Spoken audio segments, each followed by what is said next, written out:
Le grand dialogue.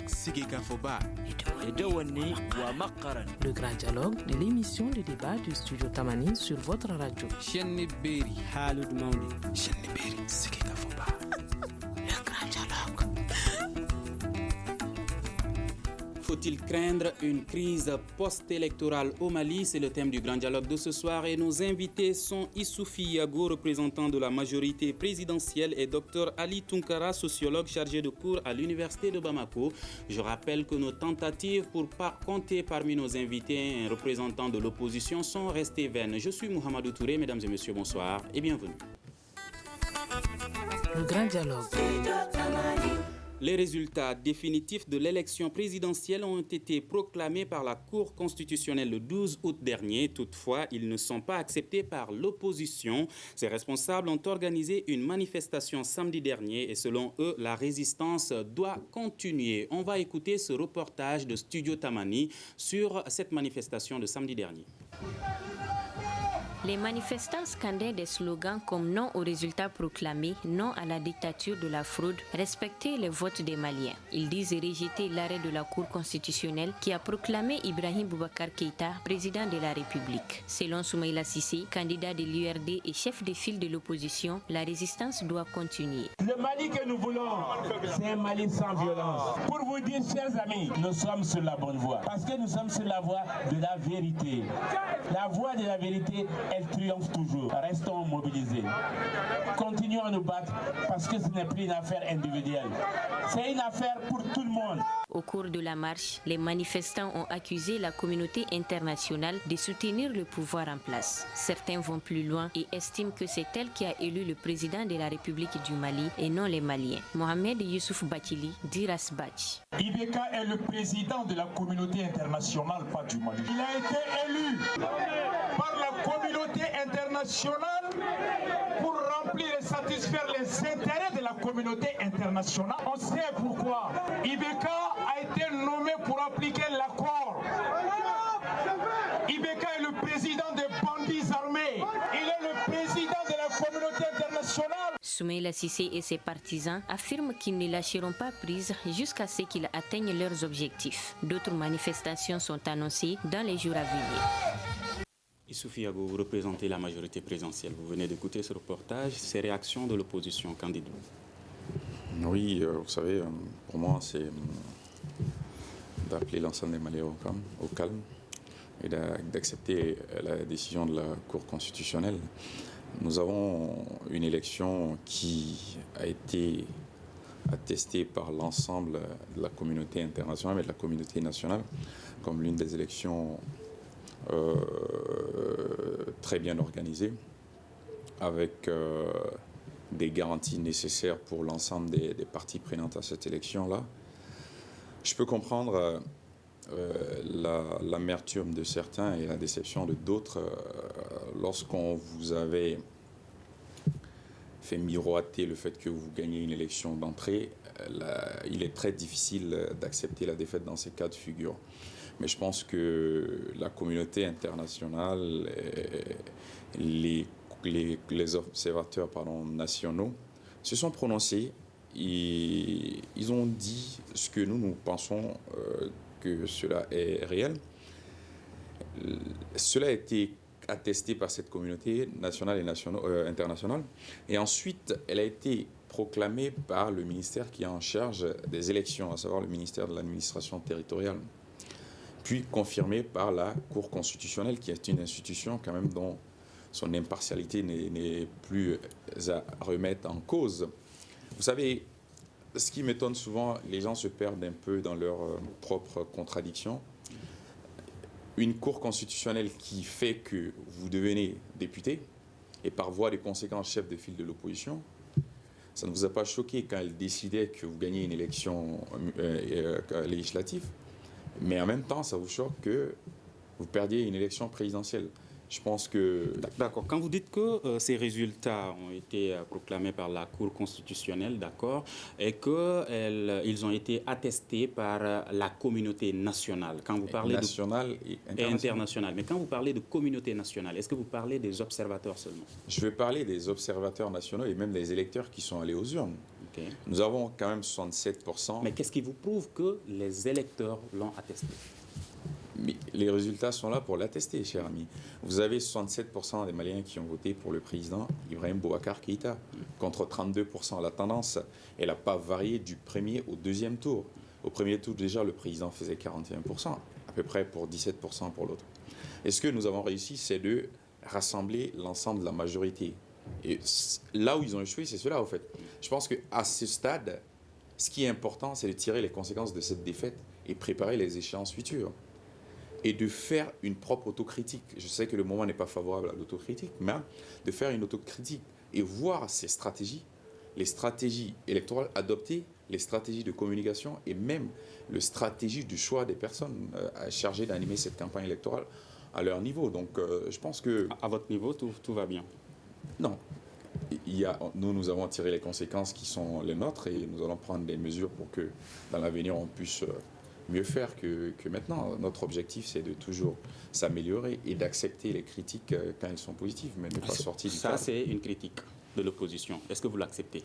C'est pas une critique, c'est une analyse qu'ils font depuis bien avant. Mais les critiques sont toujours une analyse. Non, je dis bien, c'est quelque chose qu'ils font depuis bien avant les élections.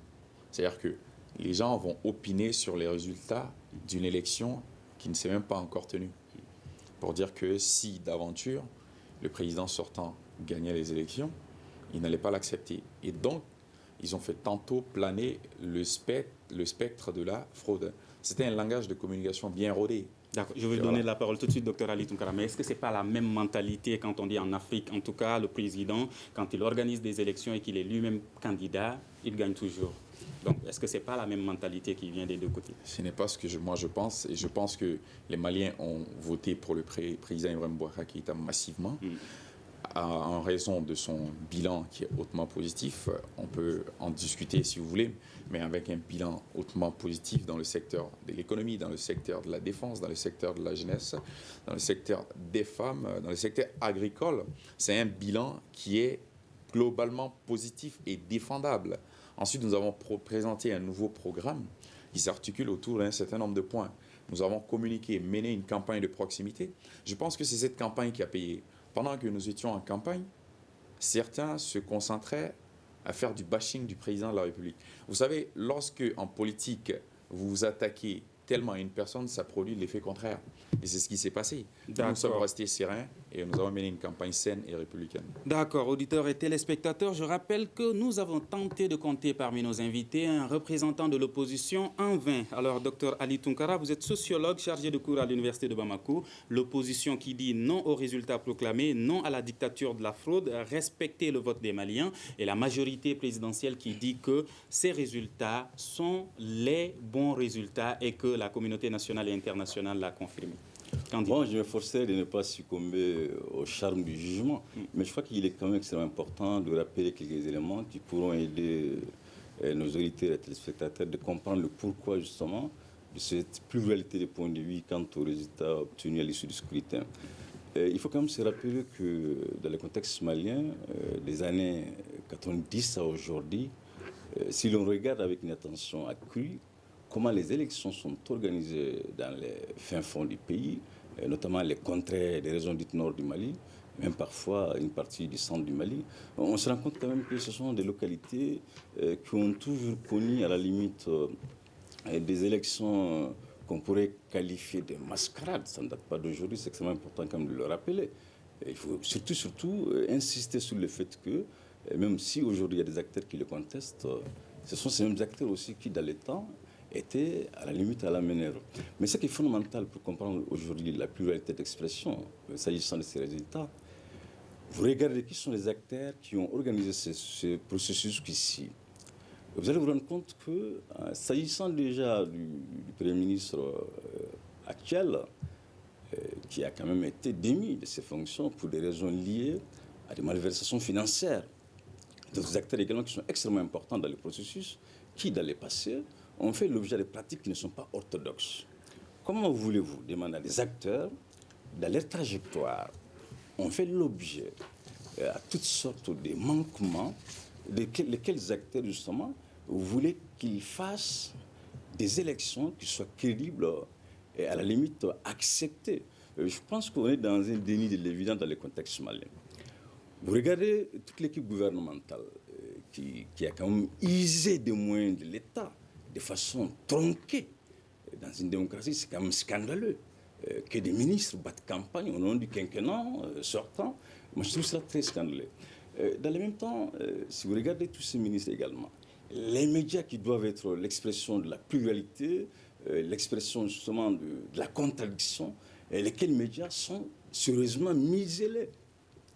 Si quelqu'un peut m'expliquer dans le contexte malien que de l'avènement de la démocratie aujourd'hui, que les médias d'État ont constitué justement, si vous voulez, un cadre d'échange substantiel entre les acteurs sur la scène politique, je dirais qu'on est certainement dans deux Mali. Mais le Mali réel dans lequel sommes-nous, c'est un Mali où le musellement de l'expression contradictoire est une évidence. Mais surtout, je crois qu'il est extrêmement important pourquoi les gens contestent aujourd'hui les élections. Qu'on soit de l'opposition, qu'on soit de la majorité. Prenez les différents acteurs qui sont en charge de ces scrutins. La question d'orthodoxie, la question d'éthique, la question de trajectoire nous pose quand même des questions substantielles quant à la validité ou à la non-validité du scrutin. Pas mal de localités, on parle des observateurs nationaux et internationaux. C'est quand même insultant dans un État sérieux, après plus d'une cinquantaine d'années d'indépendance, que les élections soient validées par des acteurs externes. Je crois que, à mon entendement ou à ma connaissance, je n'ai pas vu un pays occidental qui demanderait le point de vue d'un pays africain ou d'un expert africain pour se pencher sur la validité ou la non-validité de son scrutin. Donc c'est la témoin insuffisance à combien sommes-nous même dans une démocratie qui, à la limite, est en construction. Et fondamentalement, pour comprendre avec aisance le pourquoi de ces protestations, le pourquoi de ces contestations, ce sont plutôt les acteurs qui sont à la base du scrutin. Qu'on soit l'opposition, qu'on soit la majorité. S'agissant de l'opposition, prenez leur trajectoire. Ce sont comme des acteurs qui, à un moment donné, leur parcours politique, ont connu ce qu'ils qualifieraient aujourd'hui de la mascarade. On connaît de la fraude. On connaît dans quel contexte, effectivement, les élections ont eu lieu dans des localités précitées. Sous ces mêmes acteurs qui sont aujourd'hui de l'opposition et qui ont quand même applaudi ces élections en son temps. De la même manière également, si vous prenez la majorité, ce sont quasiment les mêmes acteurs. Je crois que le problème fondamental du Mali aujourd'hui, au regard même des taux de participation, témoigne à suffisance à combien sommes-nous, à la limite, dans les dénis de l'évident. Vous demandez à des gens, durant tout leur parcours, ils ont connu que des faits qui n'honorent pas un État-nation. Et vous demandez, pour un intervalle précis, les gars, soyez sérieux, soyez crédibles, soyez transparents. Vous voyez à combien la contradiction, elle est totale. Comment peut-on, je dirais, c'est quand même un paradoxe, éduquer un enfant dans une dynamique où on lui demandera, du jour au lendemain, de rompre avec cette dynamique. C'est cela, en fait. Et je crois qu'on se moque des Maliens. Comment, pour qui connaît les Mali, on peut demander aujourd'hui à ces acteurs d'organiser un scrutin crédible, franchement, toute objectivité, qu'on soit de l'opposition, qu'on soit de la majorité. Si les demandes sociales maliennes doivent avoir des solutions durables aujourd'hui, elles sont loin d'être dans ces deux camps, au-delà des trajectoires que ces deux camps ont connues ou connaissent aujourd'hui. Je crois qu'il est quand même extrêmement important, d'ores et déjà, on se dise que le fait que le quinquennat actuel est dans le déni de la contradiction, c'est une évidence, personne ne peut le nier. Il suffit juste de regarder les médias de l'État au bout d'une demi-heure. Vous allez vous demander, sommes-nous dans une démocratie ou sommes-nous dans un musulman absolu de l'expression plurielle? Je crois que ça, moi, à mon entendement, c'est une des raisons essentielles qui expliquent le pourquoi certains, notamment sur l'opposition, continuent d'ailleurs à entretenir l'hypothèse de la mascarade électorale. Donc je crois qu'il faut vraiment libérer la parole, qu'on donne la parole aux acteurs qui sont neutres, ce qui n'est pas le cas d'ailleurs, parce que partout, les acteurs sont entendus, effectivement, les partis sont nettement penchés, soit vers l'opposition, soit vers la majorité. Donc, en somme, aujourd'hui, dans le contexte malien, parler de la transparence du scrutin, au regard de ce qui se passe aujourd'hui, et même insultant. Moi, je pense que ces acteurs ne sont pas capables d'organiser un scrutin transparent au regard de leur trajectoire. Sauf si l'on veut s'inscrire également dans le déni de l'évidence. D'accord. Alors, Monsieur Issoufy Yago, face à cette situation, est-ce qu'il faut s'attendre à une crise post-électorale? Bon, je pense que si vous n'avez pas de représentant de l'opposition, je pense que je suis bien servi. Monsieur parlait comme s'il défendait l'opposition, mais il est dans son rôle. Il a parlé des deux camps également. Non, j'ai constaté qu'ils avaient la même dialectique en même temps que les gens d'en face. Mais c'est tout à fait normal, il faut des opinions dissidentes dans une démocratie pour qu'on puisse avancer. Donc il a soulevé un certain nombre de griefs. Moi, je pense qu'il faudra être dans la mesure, au fait, c'est-à-dire que dire que quelqu'un ait un passif quelconque, c'est qu'il faudra apporter les décisions de justice qui condamnent X ou Y qui vont dans ce sens-là, et attester et affirmer ici que les ministres qui, par nature, sont des individus et qui sont des électeurs par nature et qui, à chaque fois, vont sur un terrain politique, vont se défaire de leur camisole de ministre et ensuite vont user des moyens dont ils disposent en tant que chef de parti politique. Donc, ce n'est pas... Est-ce que c'est facile, s'il vous plaît, dans aucun pays aujourd'hui... Est-ce que c'est facile pour le Malien lambda de faire cette distinction? Je vais vous faire le point. Dans aucun pays aujourd'hui, on ne peut attester pour dire que nous sommes dans deux cas différents. Même si vous prenez, si vous voulez, les grandes démocraties, aujourd'hui, vous prenez les grands pays, même les grands pays, nous sommes une grande nation, bien entendu. Mais pour dire qu'un ministre, en fonction, ne fait pas de campagne, ça n'existe pas. Ça n'existe dans aucun pays. Vous pouvez montrer un pays où un ministre... Non, parlons du Mali. Non, mais quand même, au Mali? On n'est pas... Vous l'avez dit, selon vous, la différence entre la majorité et l'opposition, ça a été que la majorité a battu campagne au fin fond du pays. Tout à fait. Avec quels moyens? Avec les moyens dont ils disposent, dont la majorité dispose. Nous, on n'a pas utilisé les moyens de l'État. Ah bon? Mais non.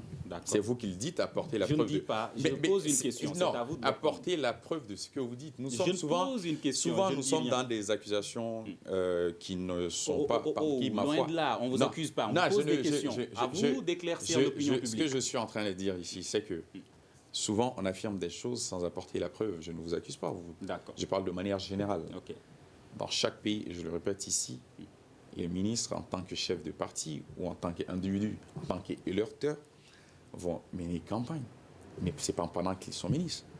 On sait faire la part des choses. D'accord. Donc, c'est un peu compliqué. Je vais revenir à la question. À votre question, c'est des précisions qu'il faut apporter. Faut-il craindre une crise post-électorale? À mon sens, non. À mon sens, non. L'idée, c'est de faire planer le spectre de la crise post-électorale. Je l'ai dit sur d'autres plateaux, c'est que le peuple malien est un grand peuple. Il sait faire, comment dirais-je, la distinction et la différence entre les choses. Il sait pour qui il a voté, le peuple. Le peuple sait pour qui il a voté. Qui est sorti dans la rue? Vous me dites que l'opposition était dans la rue. Donc, je vous suis au mot, monsieur. Ce n'est pas à moi de le dire. Qui est sorti dans la rue pour Vous m'avez dit que c'est l'opposition. Donc, je vous prends au mot, monsieur. Mais est-ce que ceux qui étaient sortis ne sont pas des Maliens également? Mais ce que vous êtes en train de dire, c'est qu'il y a eu une élection. On n'a pas dit que le président Ibrahim Boubacar Keïta a gagné avec 100%. Il a gagné avec 67%. Mais quand vous dites et en face, vous parlez de tout le monde, monsieur Yago. En face, il y a un autre candidat qui a eu 32%. D'accord. Et donc, ces gens ne sont pas contents des résultats. Ils sont sortis, c'est le peuple malien aussi. C'est ce que nous sommes en train de dire. Okay. On ne dit pas que le président a gagné l'élection. Est-ce que vous prenez en compte leurs préoccupations? Mais tout à fait. On est obligé de prendre en compte, c'est quand même 32%. Comment? C'est quand même 32% de personnes qui ont voté. Oui, mais comment vous prenez en compte leurs préoccupations? On leur demande, comme le président l'a dit, d'accepter la main tendue qui a été offerte pour que ensemble nous construisons ce pays, ensemble nous puissions faire face aux défis qui nous attendent. Qu'elle soit la mauvaise ou la bonne, d'accepter quand même la main. Dans le défi majeur... Qu'elle soit la bonne ou la mauvaise, d'accepter quand même la main. Je ne sais pas ce que vous avez dit par là, je ne comprends pas. Le défi majeur... Vous ne comprenez pas ou vous ne voulez pas comprendre? Je ne comprends pas ce que vous avez dit. Vous demandez aux Maliens qui n'ont pas voté, qui n'auraient pas voté pour Ibeka, par exemple, d'accepter la main tendue. Je demande, est-ce qu'ils doivent l'accepter, qu'elle soit bonne ou mauvaise? Je répète ce que le président a dit. J'en appelle à mon frère, candidat, que la bataille électorale, elle existe, et qu'après la bataille électorale, je tends ma main pour qu'on puisse construire le pays ensemble. Donc, dire qu'elle est bonne ou mauvaise... Vous dites que vous ne craignez pas une crise post-électorale. Mais est-ce que vous prévoyez cela? Vous avez pris des mesures? Je ne suis pas membre du gouvernement, cher ami. Vous représentez la majorité présidentielle. Je suis représentant de la majorité présidentielle. Il y a eu une élection. Les autorités légitimes, en ce sens, qui ont l'habitude de proclamer les résultats, ont proclamé. Il y a une cour de justice qui est la Cour constitutionnelle, s'est prononcée à vider le contentieux électoral. En ce sens, sa décision n'est susceptible d'aucun recours. La question juridique, elle est close à ce moment. On peut ouvrir les débats politiques, les questions relatives à l'amélioration du contexte politique. Ça, on peut l'ouvrir. Ce que je veux dire, monsieur, c'est que personne n'est nie l'évidence. On a pris compte de l'évidence. Mais nous avons mené une campagne sincère, une campagne franche, pendant laquelle nous sommes allés au contact des Maliens, expliquer notre programme et ensuite parler de notre bilan. Ils ont adhéré à notre bilan. Ils ont accepté notre bilan. Ils ont adhéré à un projet. Ils ont voté massivement pour nous. On peut dire qu'on n'est pas d'accord, mais que l'ensemble de la communauté internationale se trompe, que la communauté nationale se trompe. Mais pourquoi vous commencez... Pour rappel, j'ai juste une question pour mieux comprendre. Pourquoi vous commencez toujours par la communauté internationale? Est-elle plus importante que la communauté nationale? C'est vous qui le dites, c'est pas moi qui le dis. Je pose la question parce que c'est la troisième fois que vous commencez par la communauté internationale. Est-elle plus importante que la communauté nationale? Je n'ai pas dit cela, j'ai dit que... Mais répondez, même si vous ne l'avez pas dit. Est-elle plus importante que la communauté nationale? C'est pas ce que j'ai dit. Vous n'allez pas me faire dire ce que je dis pas. Non, je pose juste la question. Non, mais la question, elle n'a pas lieu. Entre la communauté nationale et la communauté internationale, laquelle est la plus importante? C'est pas l'objet du débat. Nous avons un débat. C'est une question, c'est un débat, ça fait partie des questions. C'est moi qui contrôle le débat. Je pose la question, vous répondez. Entre la communauté internationale et la communauté nationale, laquelle est la plus importante? Je ne vous répondrai pas, cher ami. Ça, c'est votre droit également. Merci beaucoup. Alors, Dr Ali Tounkara, faut-il craindre une crise post-électorale? Bon, je crois qu'au regard de ce que nous observons, en toute objectivité, si l'on peut qualifier de la crise électorale, en tout cas ce qui est perceptible aujourd'hui, il y a des tensions. Lesquelles tensions pour nous? La contestation des résultats obtenus à l'issue du scrutin.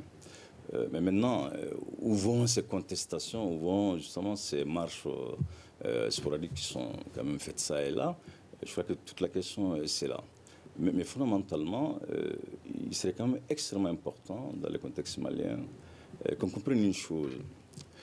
Apporter son point de vue dans une si vous voulez, discussion ou dans un débat quelconque est loin d'être un Malien à moitié où on serait à la solde de l'Occident. Je crois qu'il est extrêmement important qu'on arrive à se soustraire de cette fameuse communauté internationale qui n'est que dans quelques centres de votes urbains. C'est ce que les gens ne le rappellent pas suffisamment. La communauté internationale en elle-même, elle n'est que dans des centres urbains. À peine 100 et quelques bureaux qui sont, si vous voulez, visités ça et là par ce qu'on qualifierait de la communauté internationale. Mais je crois que la validité d'un scrutin, elle dépasse largement de ces laps du temps que la communauté internationale consacre à l'observation. Je crois que ce n'est pas à elle, moi je comprends aisément, de dresser la barre, ce n'est pas à elle justement de rendre le scrutin, si vous voulez, orthodoxe, transparent. Tel n'est pas son rôle. Elle est là en tant que... enfin, elle nous accompagne, pour reprendre son propre terme. Mais ce qui est important dans le contexte malien, je suis persuadé que qu'on soit de l'opposition de la majorité, si vous questionnez aujourd'hui les Maliens qui sont neutres avec ce qui se passe, ils vous diront qu'effectivement, ce ne sont pas les deux acteurs qui seraient la solution de ce qui se passe aujourd'hui comme problème au Mali. Mais maintenant, faut-il craindre des crises post-électorales? Naturellement, les réponses sont à la fois oui et non. Oui, en ce sens qu'effectivement, si vous regardez la manière dont les marches sont quand même tenues, ça pourrait nous penser à des tensions qui s'inscriveraient dans la durée. Mais dans le même temps, on peut dire aussi non, si on s'en tient aux textes fondamentaux comme de la République qui ont quand même proclamé des résultats sans être définitifs au terme d'un scrutin. Donc je crois que tous les points de vue vis-à-vis de ces tensions ou de non-tensions sont à scripter avec, si vous voulez, objectivation. Mais fondamentalement, les gens qui ne sont pas d'accord aujourd'hui avec ce qui se passe sur la scène politique, il faut avoir le courage de les entendre. C'est vrai que M. Youssoufou nie en bloc quand même que, effectivement, partout ailleurs, les ministres usent des moyens publics, voilà, et puis ou pas. Je crois que, enfin, vous entendre quand même, c'est ce que j'ai cru entendre de votre part. Voilà, et c'est ce qui est vraiment le cas. Franchement, j'inviterai à nos téléspectateurs, à nos auditeurs, de regarder au bout de 10 minutes les médias publics maliens et de se faire une idée sur ce qu'on pourrait qualifier la démocratie. Parce qu'il y a des fondamentaux de ce qu'on appelle la démocratie. Il y a des fondamentaux, qu'on soit à Bamako, qu'on soit à Pékin, qu'on soit à Jakarta, qu'on soit à Washington DC, ça ne change pas. Ces fondamentaux ont pour nom la liberté d'expression. Elle est quasi absente dans le contexte malien, notamment, mais monsieur, soyons quand même sérieux, soyons sérieux. Prenons aujourd'hui la marche qui a eu lieu le samedi. Je suis loin de l'opposition, ça je vous le garantis. La marche qui a eu lieu le samedi passé, dans une démocratie même en construction, on n'a même pas, à la limite, consacré 5 minutes via les médias de l'État.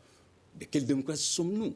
N'oublions pas que les acteurs qui rythment aujourd'hui les médias de l'État sont payés par les impôts de contribuables maliens.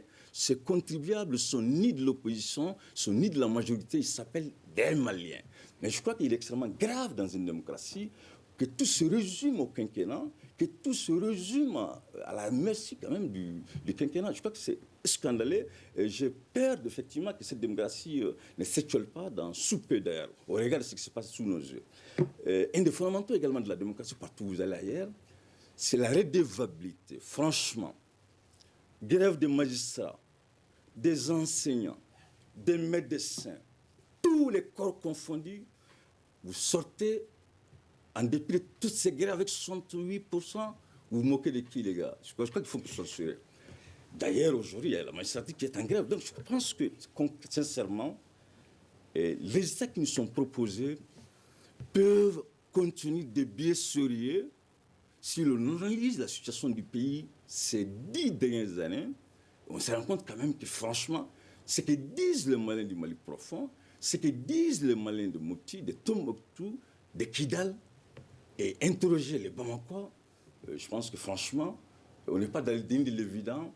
On les fait de sous-Maliens en réalité, je crois. Il est quand même extrêmement important.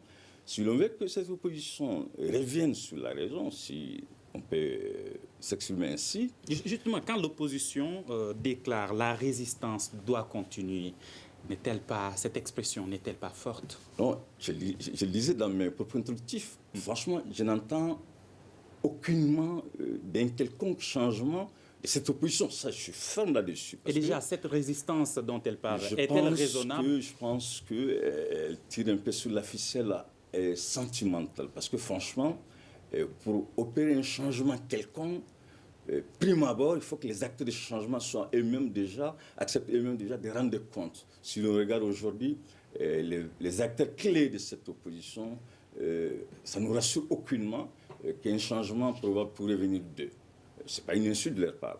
Mais je crois que fondamentalement, il faut quand même respecter le point de vue. D'accord. Je vais utiliser cette expression Bambara, Kambetan Komi, Ambetan Djami. Quand vous dites tout de suite que l'opposition, la majorité, on ne peut pas se fier à ces deux camps. Alors que c'est les deux camps qui sont censés se retrouver au top niveau pour pouvoir trouver des solutions aux problèmes des Maliens. Alors, qui pourra trouver une solution au problème des Maliens? L'opposition parle d'achat de voix. Elle ne peut pas nier qu'elle-même l'a fait. On a vu, je n'ai pas entendu, j'ai vu de mes yeux l'opposition acheter aussi des gens, enfin, parce que là, effectivement, qui sont rendus au stade. Ça, je n'ai pas entendu, j'ai vu. Vous avez vu la majorité aussi le faire? Comme la majorité également. Donc, c'est pour vous dire que franchement, les mots dont souffre aujourd'hui, dont c'est dit souffrir l'opposition, ce sont ces mêmes mots qui sont également trouvables dans la majorité. Donc, c'est pour vous dire que franchement, les solutions réelles des problèmes auxquels les Maliens sont confrontés ne sont ni avec la majorité, ni avec l'opposition. Les gens me trouveront un peu trop radical. Ce n'est loin de la radicalité. Mais je suis dans une analyse tout à fait objective, justement, de la situation de mon pays. Aujourd'hui, concrètement, qu'on soit de l'opposition ou de la majorité, qu'est-ce qu'il faut faire pour se retrouver dans un État avec, si vous voulez, apaisé, dans un État serein. Vous entendez ça et là, on veut un pays calme, on veut un pays stable. Il y a des préalables pour qu'il y ait la stabilité, pour qu'il y ait la paix. Ces préalables ont pour nom déjà une justice équitable entre les acteurs. On le disait tantôt, on est loin de ce compte déjà. Pour qu'il y ait la paix, pour qu'il y ait la stabilité, il y a des préalables qui ont pour nom également, justement, cette pluralité d'expression qui est quasi absente. Tout le monde peut le vérifier à 20h en regardant le journal télévisé du Mali. D'accord. Alors, Issoufou Yagou, êtes-vous d'accord avec Dr Ali Tounkara quand il dit que ça ne va pas des deux côtés? Bon, vous savez, hein, je lui donne... je l'accorde ce qu'il est en train de dire, même si...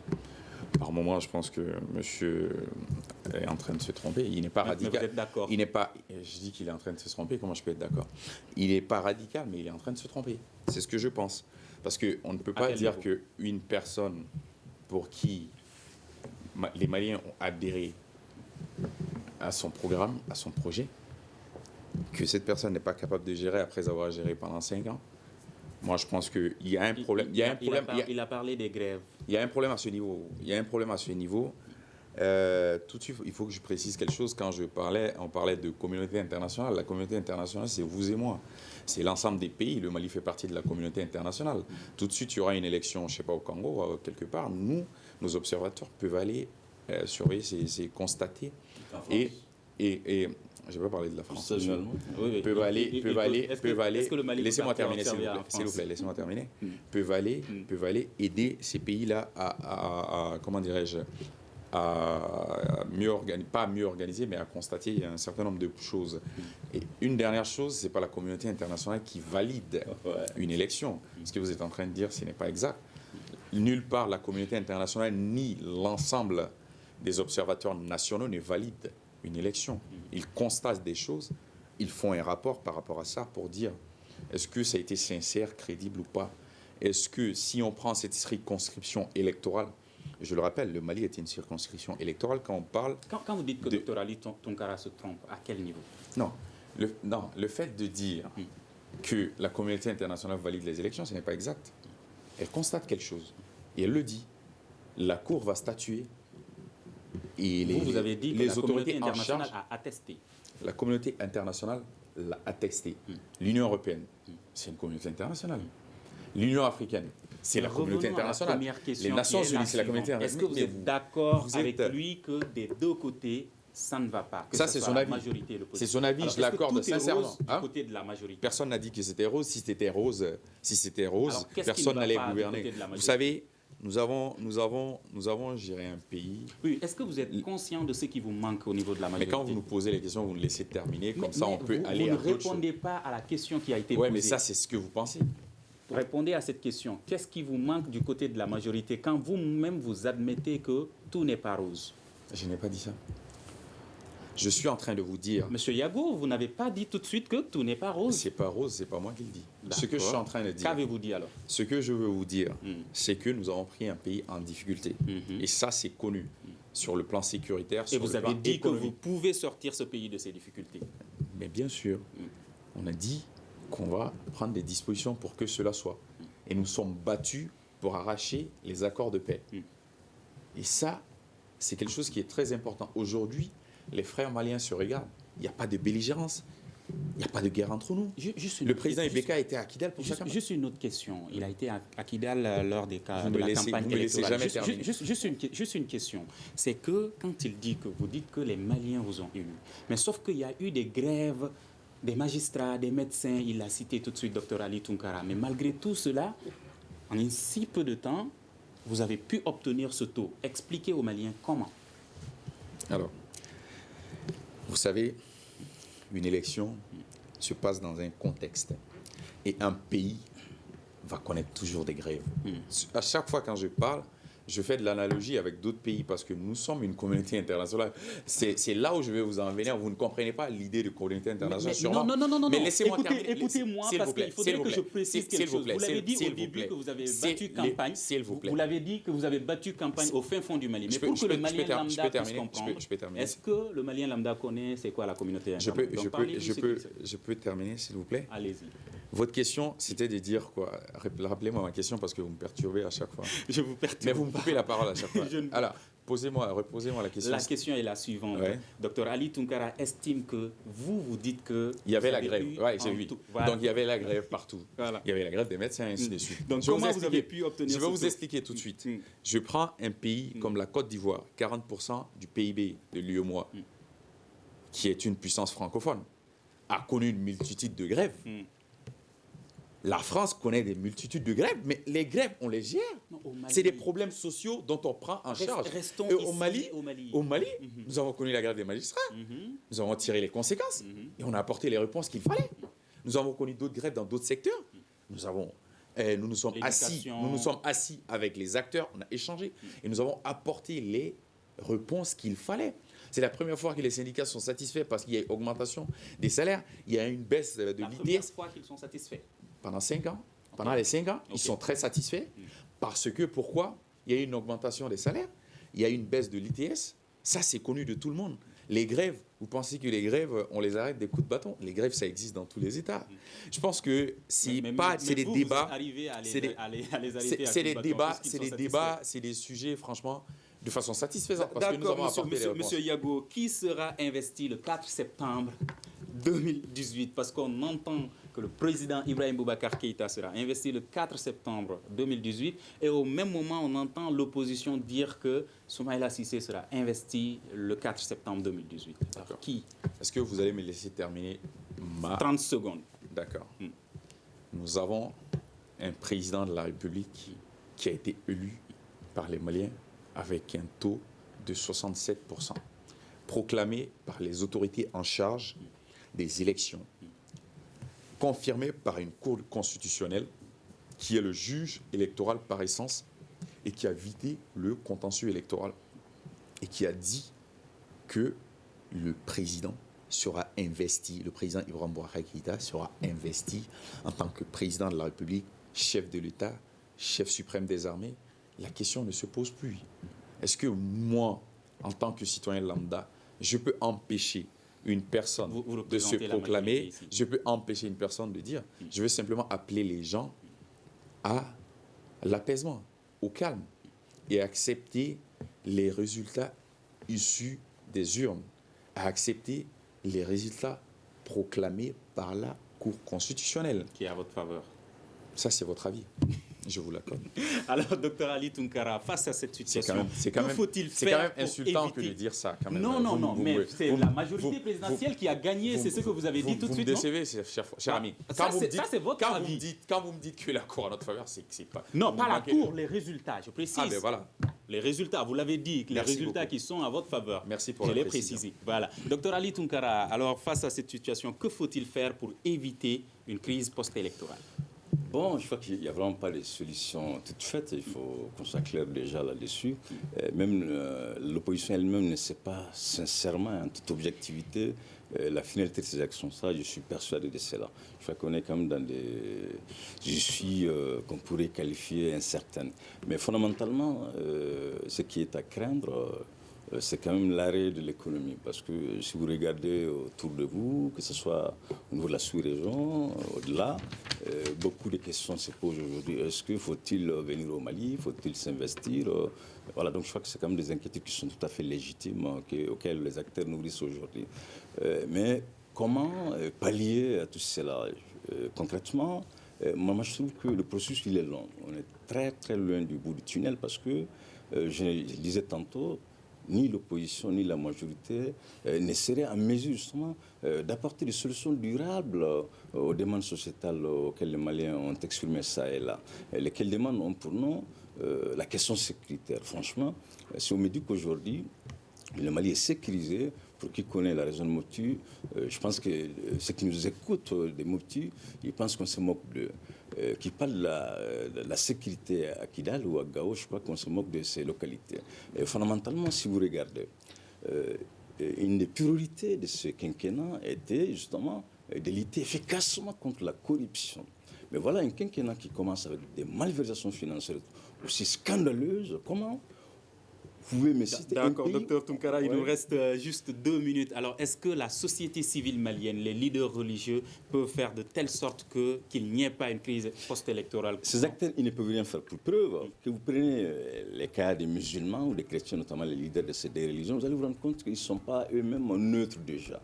Il y en a qui ont tapé à voter pour X, d'autres on les voit, qui font l'éloge pour Y. Donc c'est pour vous dire que... D'accord. Une minute à vous, M. Yago. Qu'êtes-vous en train de faire pour éviter une crise post-électorale? Je l'ai dit dans mes propos ici que le président a tendu la main à l'ensemble des Maliens, que là, nous ne sommes plus dans une campagne électorale, malheureusement, c'est terminé. La bataille après la bataille électorale, opposition et majorité se donnent la main pour travailler, bien entendu. S'il y a des difficultés ou des écueils, ça et là, ils peuvent critiquer. Et c'est ça le rôle de l'opposition, critiquer de manière constructive pour qu'il puisse être une alternative crédible demain. Donc je pense que le président a tendu la main, il faut accepter cette main tendue pour que nous n'allions pas dans l'impasse. On ne le souhaite pas et je pense que les Maliens sont suffisamment matures pour ne pas se laisser porter dans une crise post-électorale qui ne servira à personne. D'accord, 30 secondes à vous, Dr Ali Tounkara. Est-ce que ça suffira? Bon, très rapidement, peut-être qu'il faut vraiment d'autres acteurs, ni les religieux, ni la société civile. À la limite, qui finalement pour intervenir? Et à vrai dire, dans le contexte malien, les voix qui sont entendues aujourd'hui sont loin d'être neutres. Ce n'est pas pour à chaque fois on demande aux religieux de ne pas tisser sur le Donc c'est les Maliens eux-mêmes qui doivent prendre leur destin en main? Clairement. D'accord. Et c'est ce qui met fin à cette émission. Merci de l'avoir suivi. Nos invités, Issouf Yago, représentant de la majorité présidentielle. Je rappelle que nos tentatives pour compter parmi nous un représentant de l'opposition sont restées vaines. Également, Dr Ali Tounkara, sociologue chargé de cours à l'université de Bamako, était là. Débat réalisé par la rédaction de Studio Tamani, mise en onde assurée par Mamadi Keïta à la régie vidéo Nouhoum Djiré. Je suis Mohamedou Touré. À demain pour un prochain numéro du Grand Dialogue de Studio Tamani. Le Grand Dialogue. Le Grand Dialogue de l'émission de débat du Studio Tamani sur votre radio.